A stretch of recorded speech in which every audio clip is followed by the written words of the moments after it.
What's up, cool people? My name's Matt. Welcome back to our Bible study. So we're looking at Deuteronomy chapter 29 right now, and I'll get to that early footnote once I read that verse. But for context, so the Israelites who were slaves in Egypt, but then left,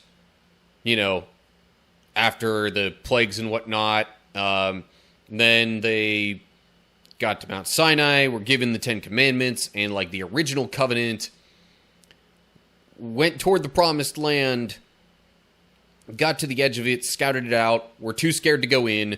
So then, because they were too scared and didn't trust God, God sent them wandering the wilderness for 40 years-ish, until the old generation who wouldn't go in just about all died out, except for 2 people. Well, 3 if you count Moses here.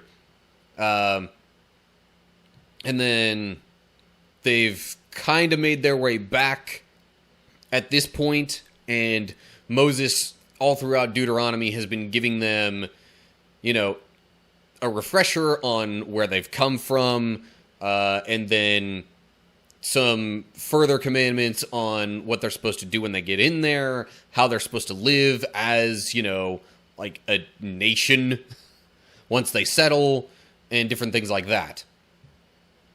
Which is definitely an important thing to consider when looking at the first verse of this chapter, which I'll start reading right now. So, Deuteronomy chapter 29.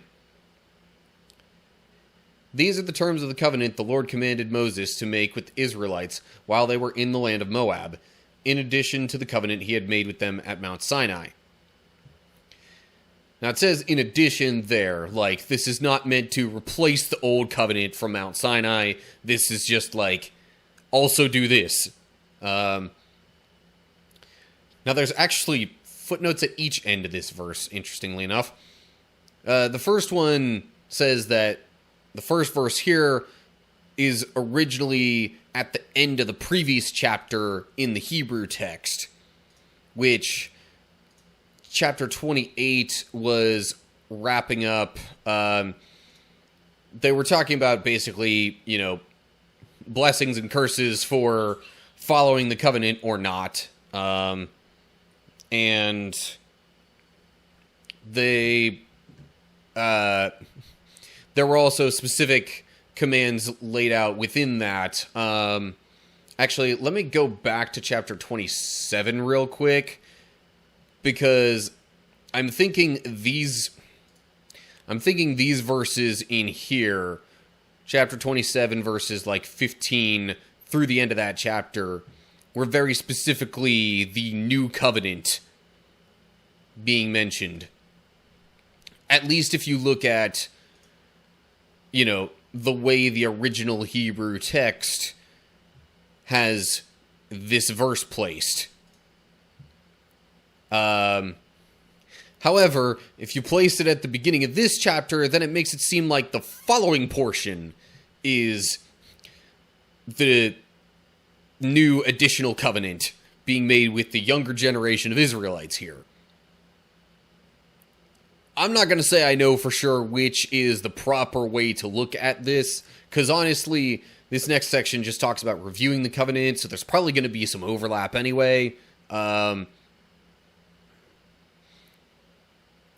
The stuff from chapter 27, though, seems more like a simplified, easy-to-remember, more covenant-style set of statements, because it's easier to remember, closer to how the Ten Commandments were with the original covenant. But that's just my thinking on that.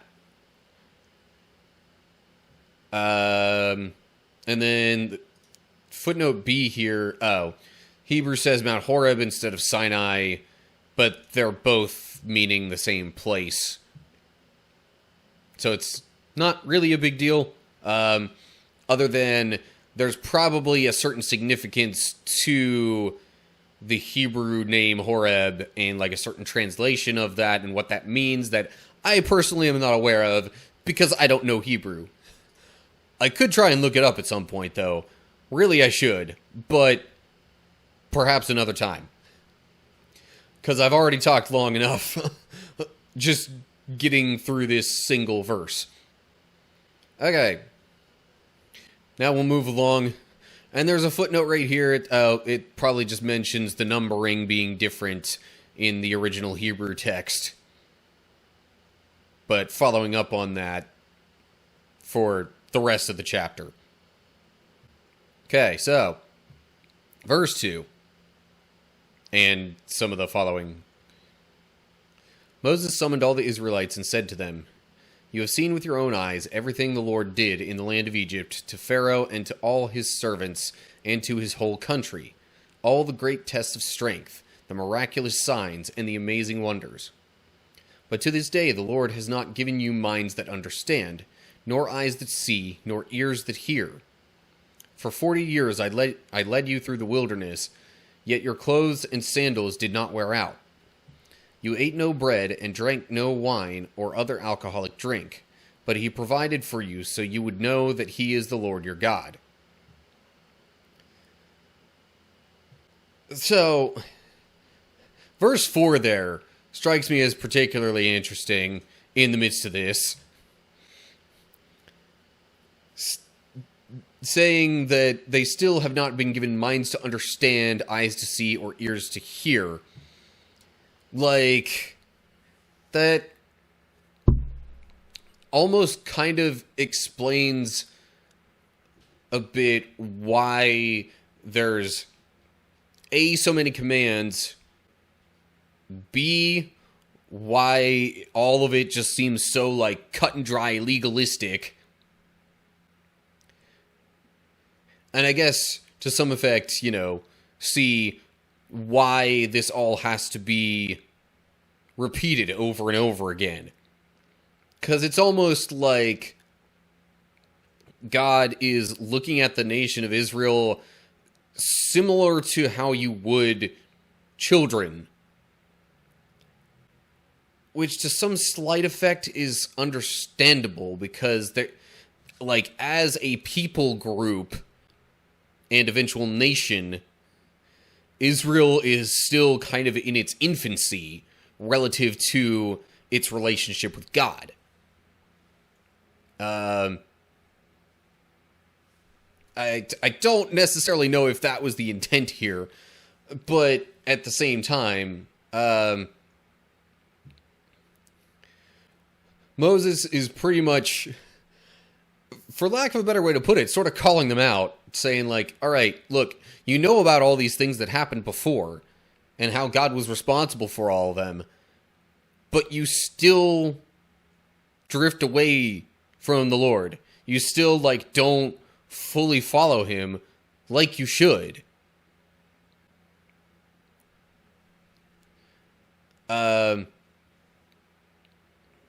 So, yeah, the rest of this was just kind of explaining things that have happened previously and how it was like, yeah, they went through all this stuff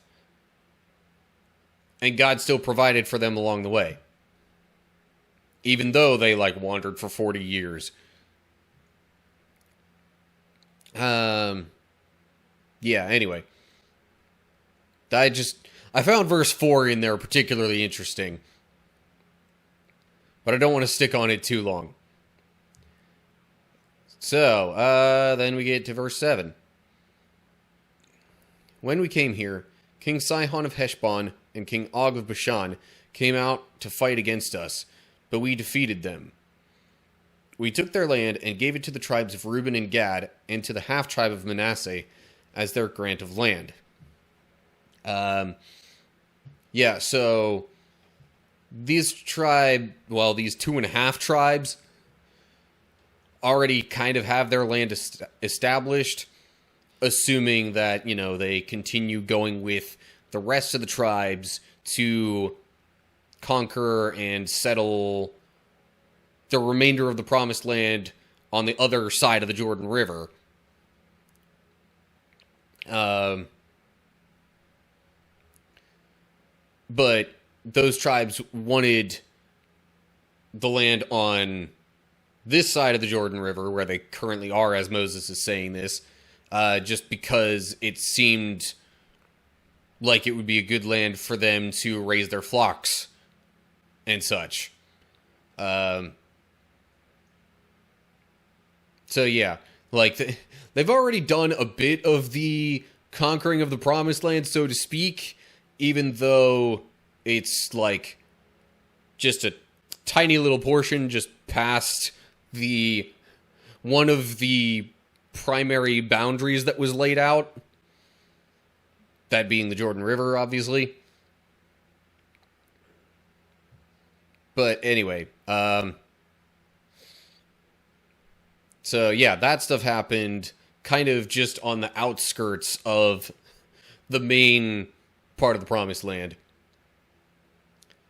In verse 9, therefore, obey the terms of this covenant, so that you will prosper in everything you do. All of you, tribal leaders, elders, officers, all the men of Israel, are standing today in the presence of the Lord your God. Your little ones and your wives are with you, as well as the foreigners living among you, who chop your wood and carry your water. You are standing here today to enter into the covenant of the Lord your God. The Lord is making this covenant, including the curses. By entering into the covenant today, he will establish you as his people and confirm that he is your God, just as he promised you, as he swore to your ancestors Abraham, Isaac, and Jacob. See, right there it specifically mentions the curses being part of the covenant, which would definitely make more sense that, verse 1 here, talking about the terms of the covenant, like, it seems more likely that applies to, like, chapters 27 and 28. Because it kind of laid out, all right, here's some stuff that we're supposed to do. Here's blessings that'll happen if it's followed, curses that'll happen if it's not followed.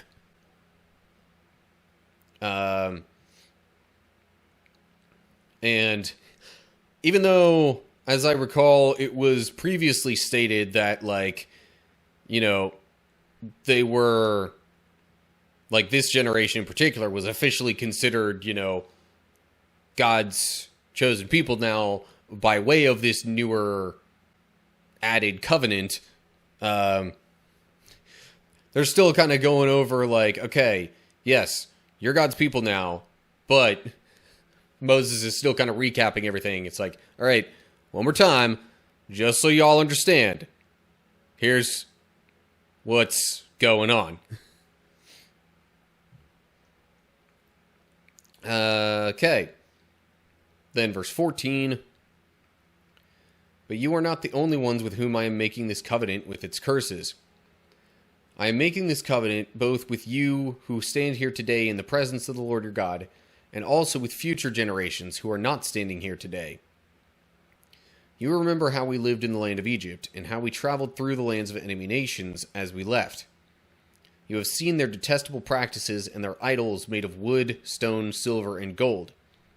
I am making this covenant with you so that no one among you, no man, woman, clan, or tribe, will turn away from the Lord our God to worship these gods of other nations, and so that no root among you bears bitter and poisonous fruit.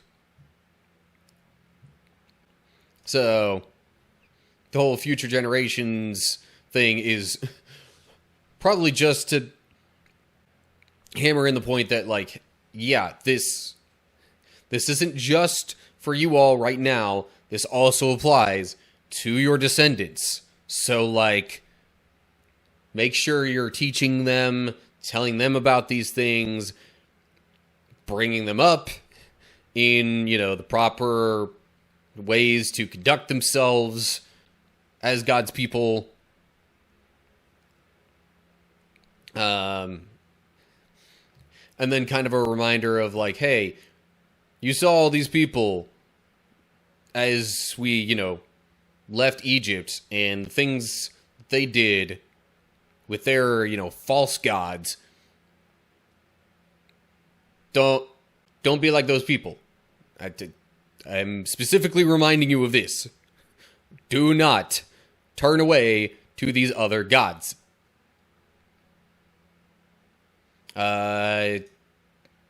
Footnote there.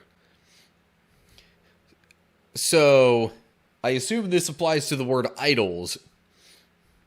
Hebrew term literally is round things, and it probably alludes to dung.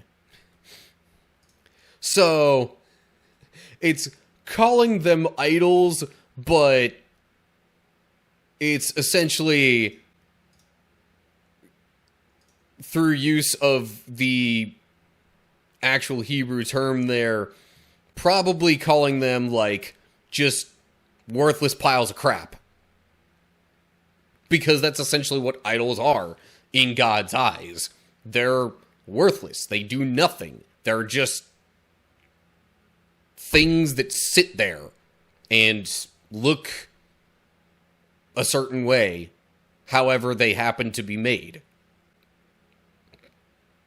But with, with the Lord God being, almighty and doing all these things for his people, creator of the world, and all that stuff included, like, that, it's nothing.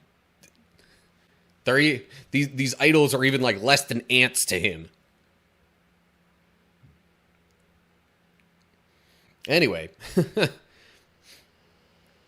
sometimes if you just read the words and not like footnotes explaining some of that stuff, you lose a little bit of the meaning, which even just knowing, I guess this stuff is probably the main reason why I would maybe at some point want to learn Hebrew to better understand these things and like the name meanings and why all that is significant. But anyway, I'll move along now to verse 19. Those who hear the warnings of this curse should not congratulate themselves, thinking, I am safe, even though I am following the desires of my own stubborn heart. This would lead to utter ruin. The Lord will never pardon such people. Instead, his anger and jealousy will burn against them.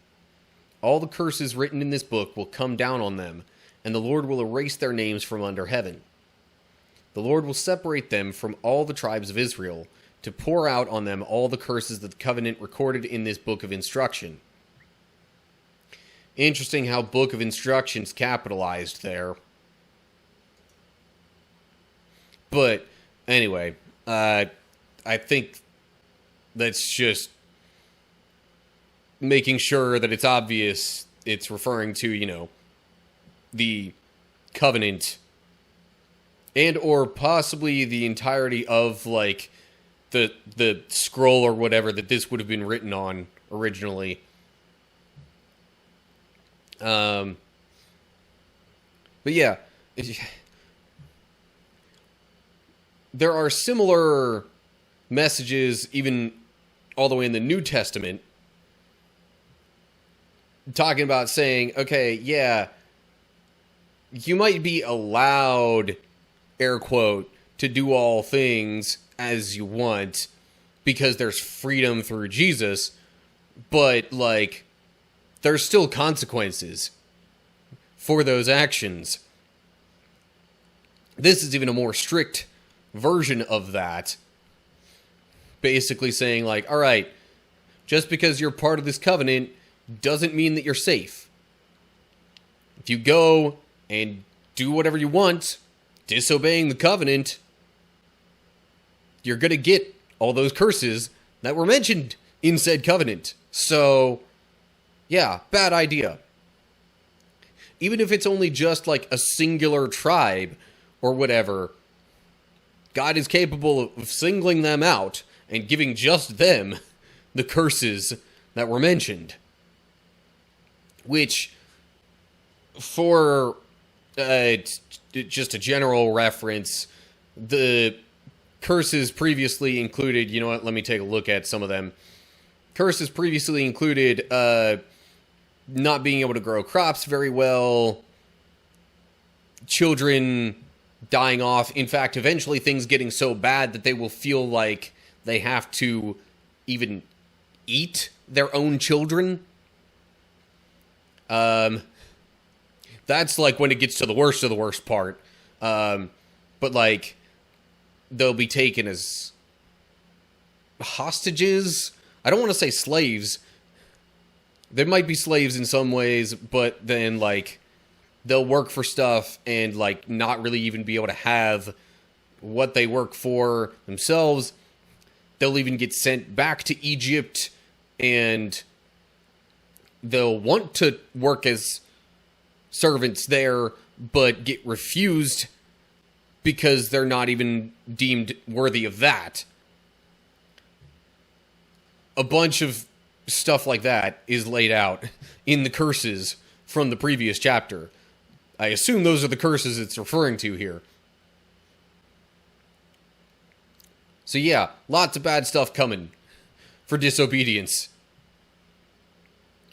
But anyway, okay, on to verse 22. Then the generations to come, both your own descendants and the foreigners who come from distant lands, will see the devastation of the land and the diseases the Lord inflicts on it.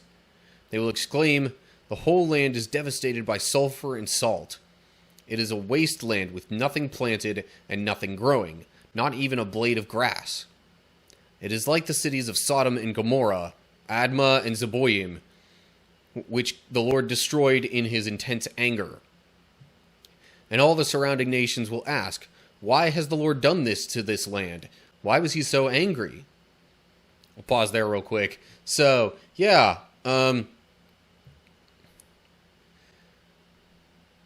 even, it says even the generations coming after them would, see the devastation, and based on the description here, you would assume it then serves as sort of a warning to those who see it once it gets explained.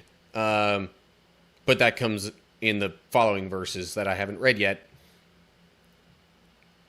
But yeah, really, really hammering in the point that, like, bad things are happening if you disobey the covenant.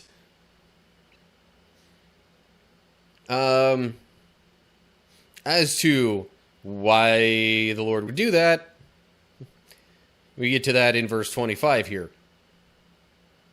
And the answer will be, this happened because the people of the land abandoned the covenant that the Lord, the God of their ancestors, made with them when he brought them out of the land of Egypt. Instead, they turned away to serve and worship gods they had not known before, gods that were not from the Lord. That is why the Lord's anger has burned against this land, bringing down on it every curse recorded in this book. In great anger and fury, the Lord uprooted his people from their land and banished them to another land where they still live today. The Lord our God has secrets known to no one. We are not accountable for them, but we and our children are accountable forever for all he has revealed to us, so that we may obey all the terms of these instructions. So, yeah, people ask why the land is like so totally destroyed and, God's people don't live there anymore. It's like, well, because they disobeyed the covenant here. And, there's all these curses that were mentioned in the covenant that, like, kind of explain what's happening here. Land being devastated, people being scattered, and a whole bunch more. And then it wraps it up by saying, there's things God knows that nobody else does. We don't need to worry about those, but what God has told us, we need to make sure that we obey. Because we've heard it ourselves. We have no excuse for not knowing any better. Like, you can't just claim ignorance as a reason for not obeying. Kind of like you can't claim ignorance for certain other laws. Even like if you're traveling, going from one place to another, ignorance of the law does not, exclude you from being held to the law of wherever you currently are. So, yeah. I guess that wraps up chapter 29. I feel like I want to have more thoughts on this, but I kind of don't. Especially the way that ends, I feel like is a good sort of summary, one final reminder of like, yeah, let's make sure we're holding ourselves to this and not breaking the covenant. All right, so we got one more recap, what looks to be the final recap of the covenant that's laid out for the new generation of Israelites before they go into the promised land. And it's not necessarily a completely new covenant, but like there's just kind of some added statements to remember, I guess, on top of the old covenant. But it's all still very much a similar tone and idea to it. So, anyway, long story short, I think we're about done with the, commands and laws and things like that for a while. But we'll have to see. So, as always, like and share if you enjoyed the video. Subscribe to the channel and click the bell if you're on YouTube to get updates when I post new videos. Feel free to give me a follow if you find this on Rumble or on any of the other social media platforms mentioned down in the description. And below there, you can leave comments with any thoughts you have regarding this chapter, Bible questions in general, whatever you have for me. Let me know down below. So that's going to do it for now. Hope you're all doing well. Hopefully I'll see you for the next video.